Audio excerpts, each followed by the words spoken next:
Pues muy buenos días, estamos muy felices de contar con la presencia de la doctora Cecilia Fierro, aquí en la licenciatura en Educación Preescolar. Eh, como sabemos, es un espacio privilegiado porque la obra de Cecilia Fierro ha marcado a varias generaciones de educadoras. Hemos leído sus textos, hemos analizado la práctica con esta mirada que usted nos ha regalado. Y bueno, pues obviamente es un orgullo y un honor tenerla con nosotros. Muchas gracias. Y queremos charlar un poco acerca de sus inicios, de su trayectoria, de su mirada actual, de la evolución de su obra. Y bueno, que este testimonio de vida quede para nuestros estudiantes y toda la comunidad del BINE, que como yo siempre digo, es la casa de los maestros en Puebla. Gracias, muchas gracias, Claudia. Pues bienvenida, doctora, Gracias. y me gustaría empezar con esta idea de cómo inicia su relación con la educación, cuáles son estos inicios, estas experiencias que han marcado su vida, cómo se acerca a la educación. Ya, bueno, pues te podría decir que en mi familia se valoraba mucho la educación, la lectura, el amor por las culturas prehispánicas. Mi papá era un enamorado de la arqueología y de la antropología, Sí. de la poesía náhuatl. Entonces yo crecí realmente en un entorno de mucha valoración de México y de las raíces. Así que pues sí creo que mi entorno me conectó de manera clara a lo educativo. Y una Claro. experiencia que fue importante y que me lanzó a la investigación fue cuando trabajé un año en un internado en Puebla, por cierto, en Atlisco, Okay. con niños de la calle, niños abandonados, y ahí propuse diseñar y echar a andar un taller de creatividad y expresión artística.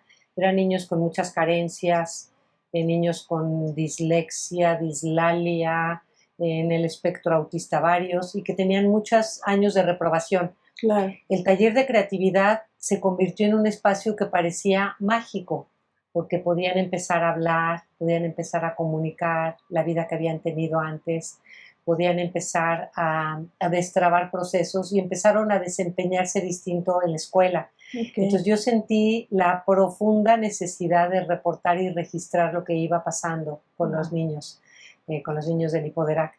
Y eso fue realmente lo que mi primer contacto con el deseo de recuperar la experiencia casi milagrosa del aprender, del aprendizaje de personas, del aprendizaje humano.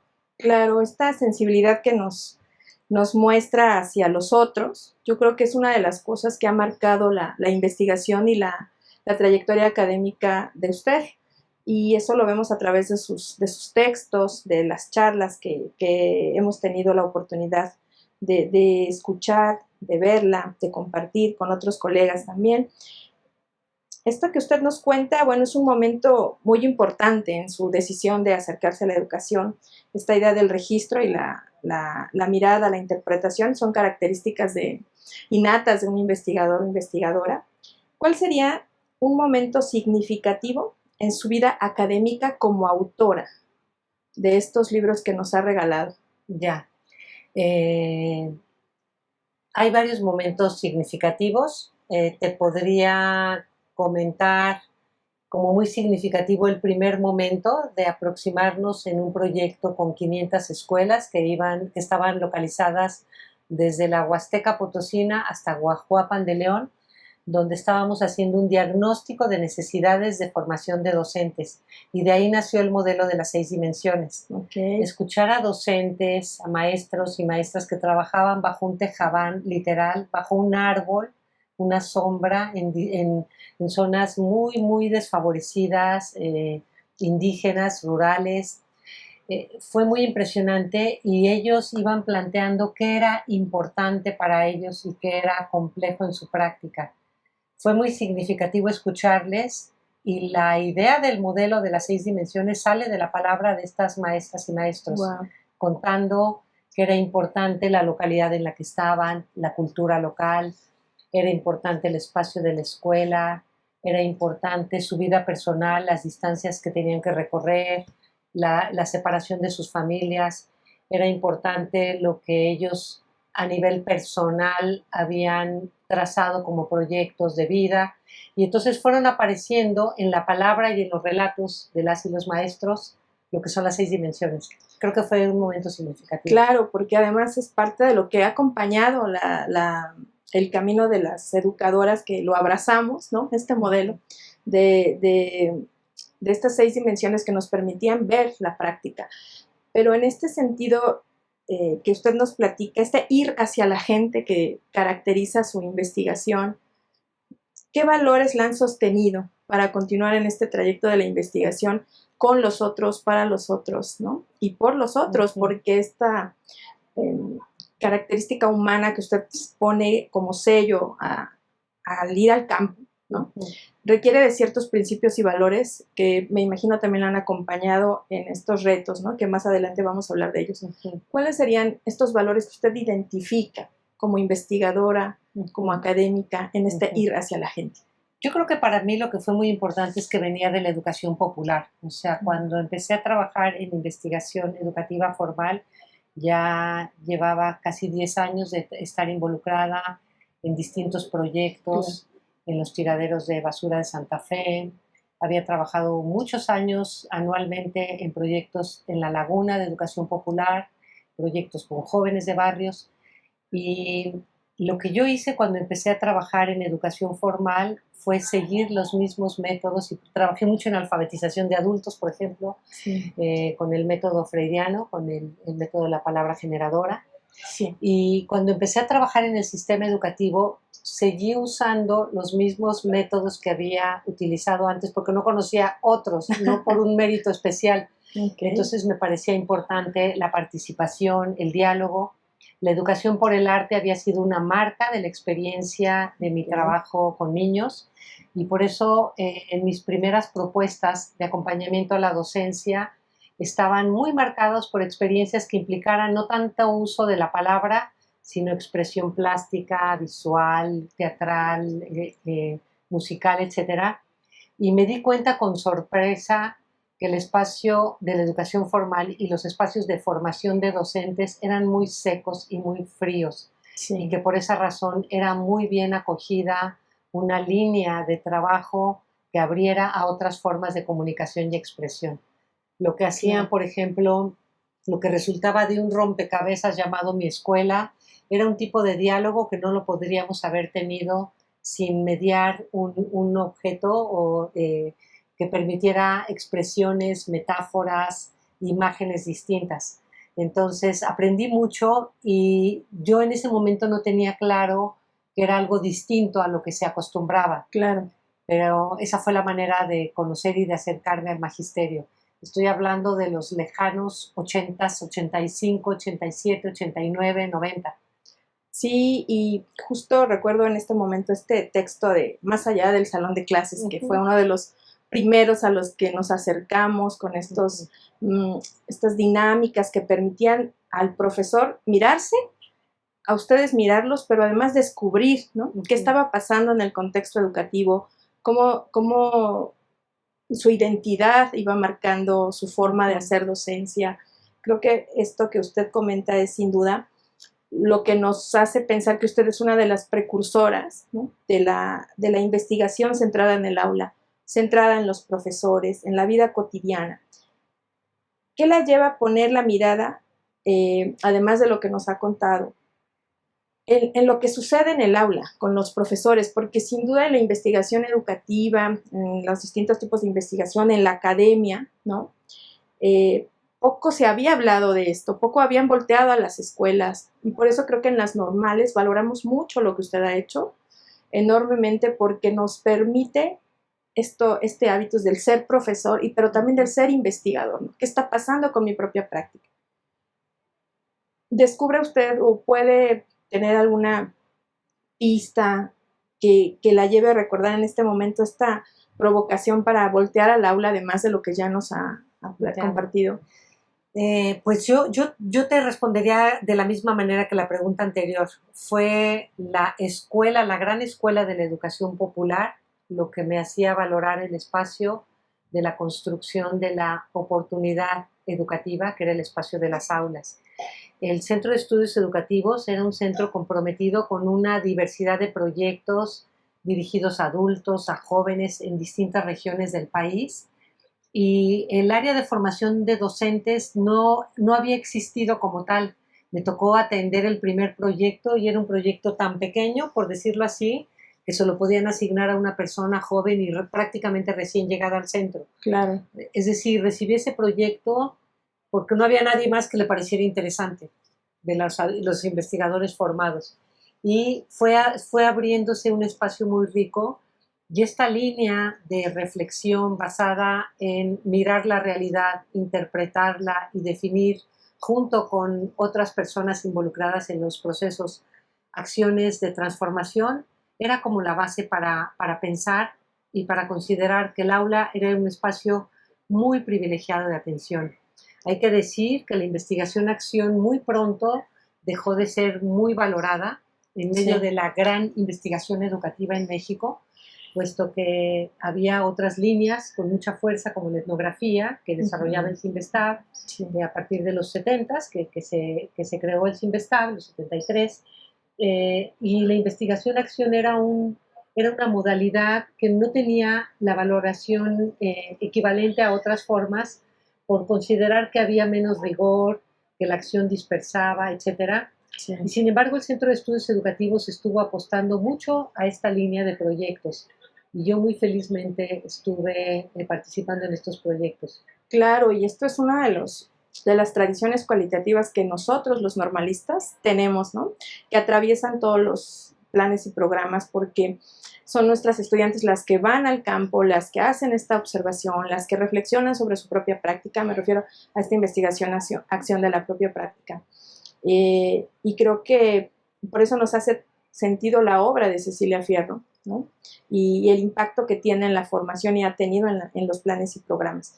Y bueno, es imposible no hablar del libro de Transformando la Práctica Docente, ¿no? Que es uno de los los primeros textos con los que nos acercamos, después analizar las prácticas docentes y hoy con esta línea de convivencia, ¿no? Que resulta tan necesaria en estos tiempos que vivimos. ¿Cómo nació la idea de escribir este texto de transformar las prácticas docentes? Sé que es una pregunta que quizás ya se la han hecho tantas veces. ¿Cómo es que podemos cómo es que puede usted pensar que conectó con los profesores este libro, con los formadores de docentes, con las chicas, que hasta la fecha continuamos abrazando estas dimensiones, ¿no? Para analizar nuestra práctica? Si bien es una obra que usted escribe con la doctora Berta y con Lesbia Rosas, ¿cuándo surge esta idea, no? Sí. Fíjate que la idea de ese libro tiene una historia interesante, porque nosotros estábamos haciendo un piloteo para las 500 escuelas y escribimos un cuadernillo que se llamaba Más allá del salón de clases. Sí. Y ese cuadernillo fue visto por un funcionario nacional, Alexis López, que decidió mandarlo y repartirlo a las escuelas.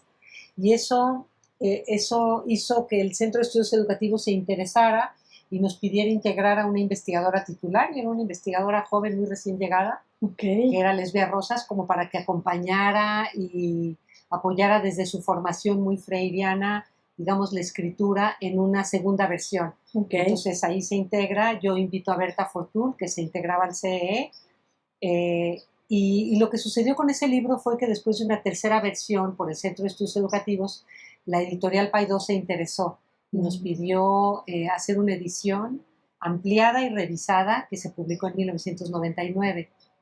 Yo pienso que la razón por la cual las dimensiones se mantiene como una propuesta teórica que sigue vigente es porque viene de la voz de los docentes. Claro. Porque no lo inventamos a la distancia.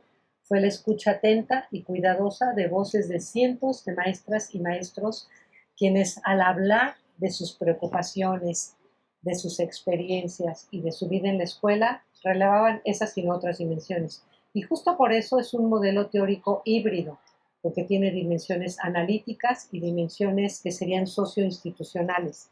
Entonces, los aspectos personales, valorales, interpersonales, están en un plano, los claro, aspectos institucionales, sociales, pedagógicos, están en otro plano, y esa mixtura tiene que ver con respetar lo que escuchamos de las y los docentes.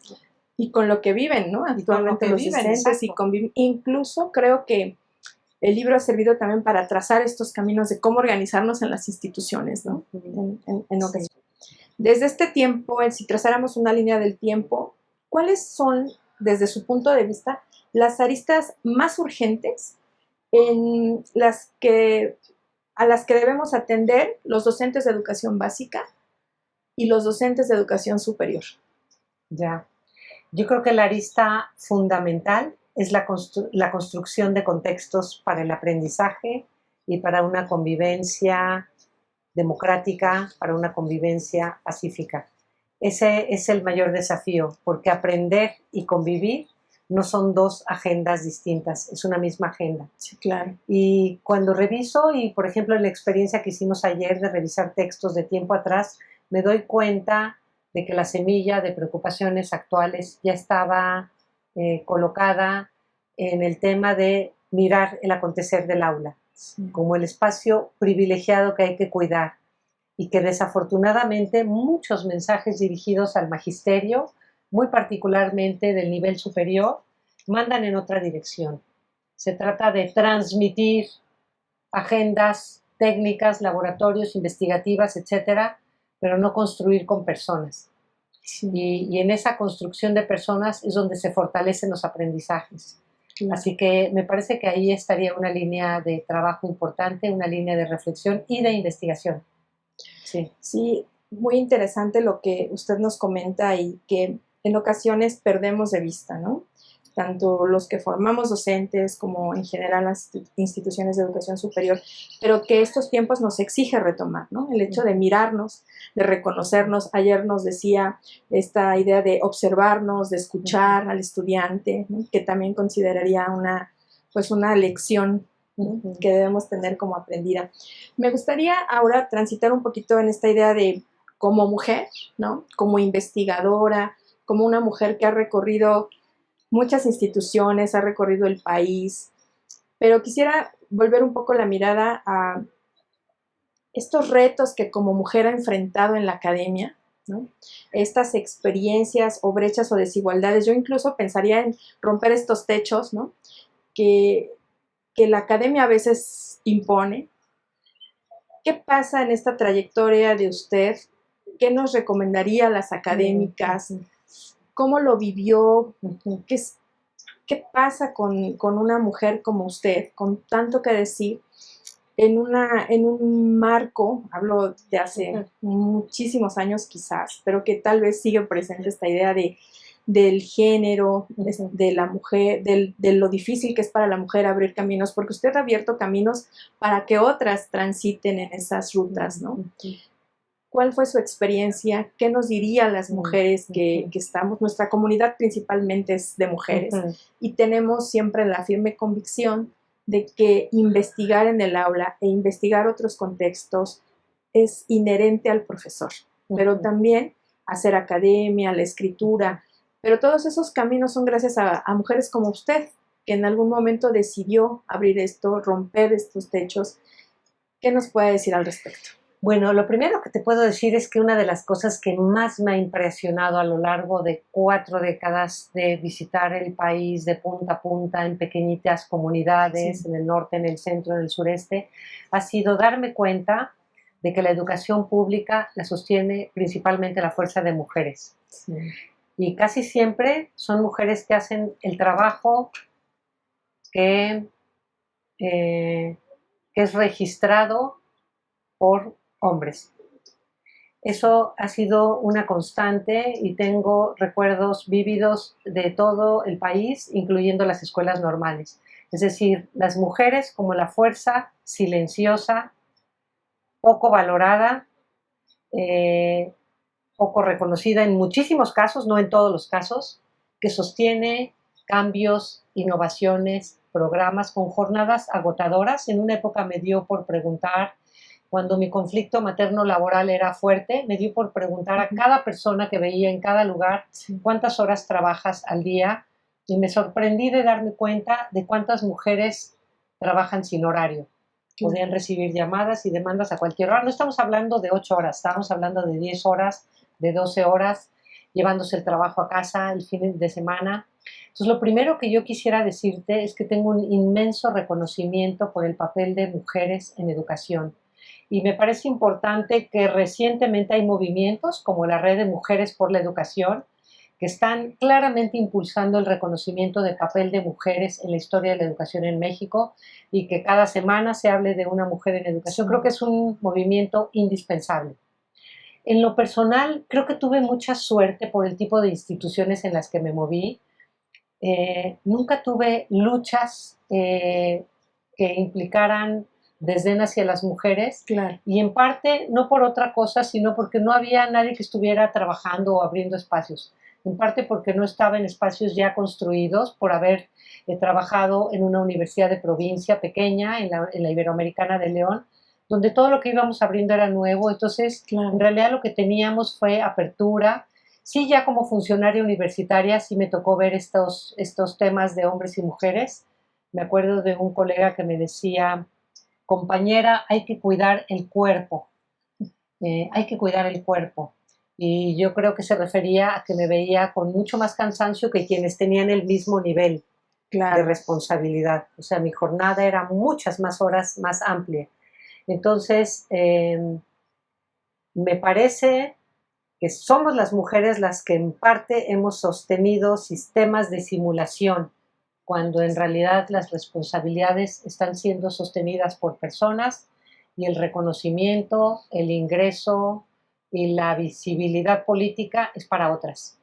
Creo que las mujeres tenemos que cambiar los pactos entre nosotras, Claro. y en relación con los colegas hombres con quienes trabajamos, de manera que se reconozca el trabajo con justicia de hombres y mujeres y que se reconozca lo que cada quien hace.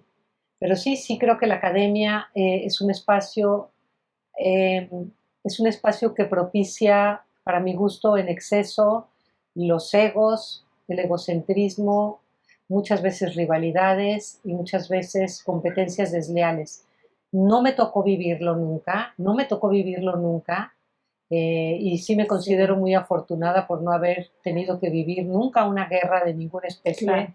en ningún espacio, pero me doy cuenta de que muchas otras personas sí lo viven. Sí, pero esto que nos dices es sumamente importante, el hecho de cómo las mujeres tenemos que tener claridad en los espacios en los que nos desenvolvemos, esta reconfiguración de los pactos entre nosotras, de cuidarnos nosotras, de ayudarnos y de impulsarnos, es una de las tareas que creo que aún tenemos pendiente y creo que vamos por buen camino. Sí.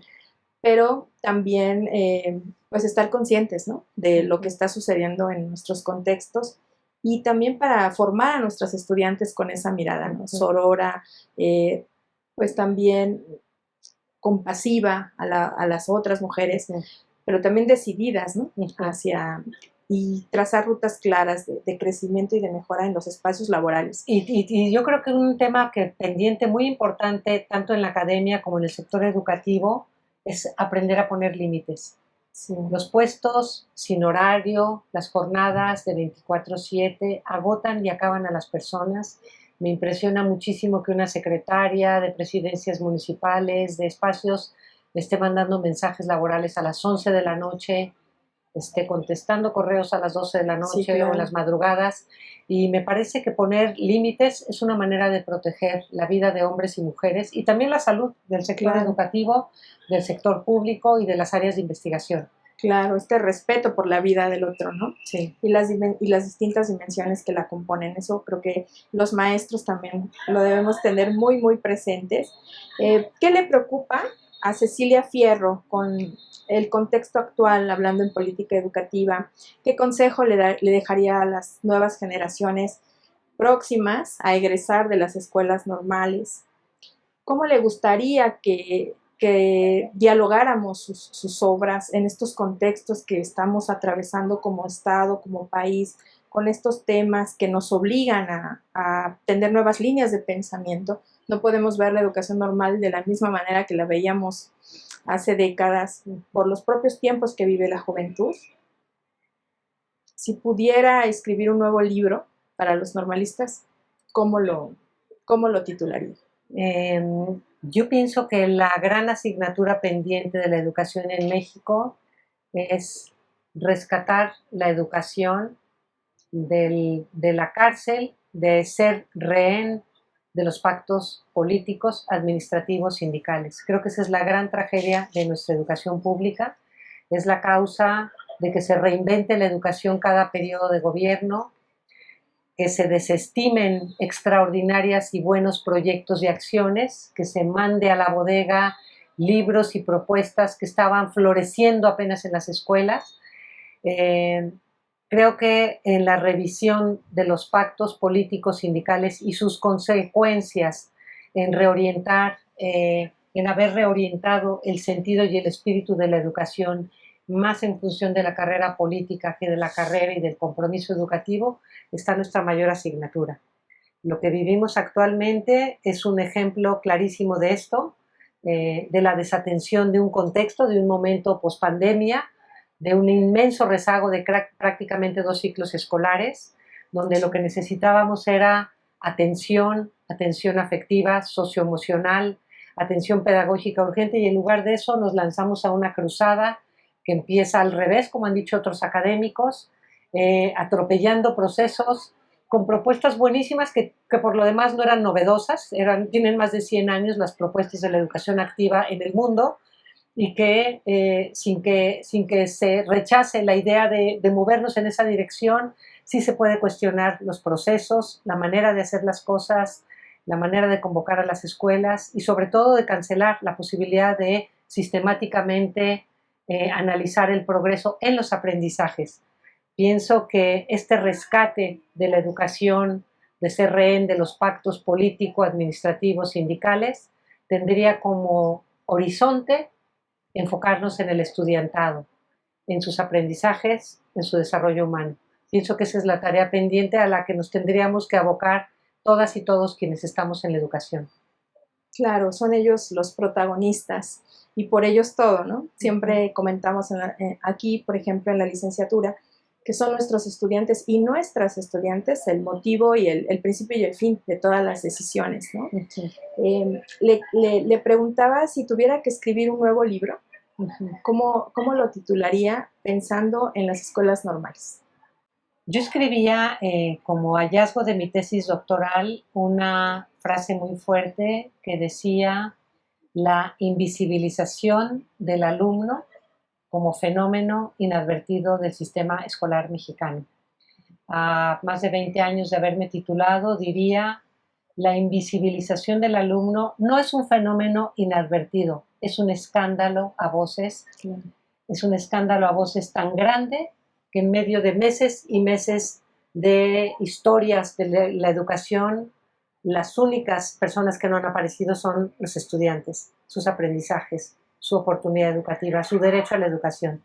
Entonces, yo, si tuviera que hacer un libro para las y los maestros normalistas, diría: la centralidad del estudiante, mirar al alumno, visibilizar, centrarnos, enfocarnos. Pondría cualquier título que tenga como foco el estudiante como núcleo, como centro, como horizonte de nuestro quehacer educativo. Ese sería mi tema principal. Muchas gracias, y creo que nos deja una gran tarea a todos los profesores de las escuelas normales, a nuestras autoridades, y sobre todo a que estos cambios y esta invitación a no invisibilizar a quien de verdad es el centro del proceso educativo, pues yo creo que es una tarea que nos va a implicar y nos implica una reflexión y una reconfiguración para unirnos a esta idea que usted nos ha planteado, ¿no? Que si bien las escuelas normales durante mucho tiempo hemos tenido algunos retos, algunos desafíos, yo creo que hoy más que nunca, ¿no? Se han acentuado y hemos olvidado algunas cuestiones que nos tocan, pero también creo que hay profesores que lo hacen, sí, que lo ven, que día a día vienen a las escuelas normales con una intención de investigar, de trabajar, de hacer tutoría, de dar una clase con la calidad, con el compromiso ético que distingue a la docencia normalista. Y yo creo que es verdad, es una tarea, también es una lucha el no dejar que las escuelas normales no sean vistas, ¿no? Sí, creo que hay una tarea muy importante y muy valiosa y un rescate de lo pedagógico y un compromiso en la formación del estudiantado que viene de escuelas normales. Estoy totalmente de acuerdo contigo y que son motivos de esperanza Sí. para una transformación del sistema educativo nacional, que es lo que necesitamos, pero una transformación pedagógica, una transformación pacífica, una transformación sin estridencias, pero sí con compromiso por la educación. Pues muchísimas gracias, doctora. Ha sido un placer platicar con usted, como siempre, un aprendizaje. Gracias por este testimonio, por compartir con nosotros los normalistas parte de su vida, de su experiencia y obviamente del legado y el futuro que ve para la educación. Gracias. Muchas gracias. A ti, gracias. Clau, por la invitación y gracias por estar Esta acá. es su casa. Siempre la esperamos con los brazos abiertos. Muchas gracias. Y siempre que vaya por alguna parte del país, recuerde que en Puebla tiene una comunidad que le espera, personas que le hemos leído, la queremos a través de sus textos, la admiramos a través de sus textos, pero también nos representa usted una figura hacia dónde aspirar y hacia dónde dirigir los esfuerzos, seguir las rutas que usted ha trazado. Para muchas de nuestras estudiantes significa mucho su presencia, para nosotros más. Muchísimas gracias por su presencia, gracias, Clau. por todo este legado que nos da. Gracias, Clau. Y aquí le esperamos de vuelta. Pues muchas gracias. Bye. Esto ha sido una charla con la doctora Ceci Fierro en el marco del 75 aniversario de nuestra licenciatura en Educación Preescolar del Benemérito Instituto Normal del Estado, la Casa de los Maestros. Muchas gracias. Gracias.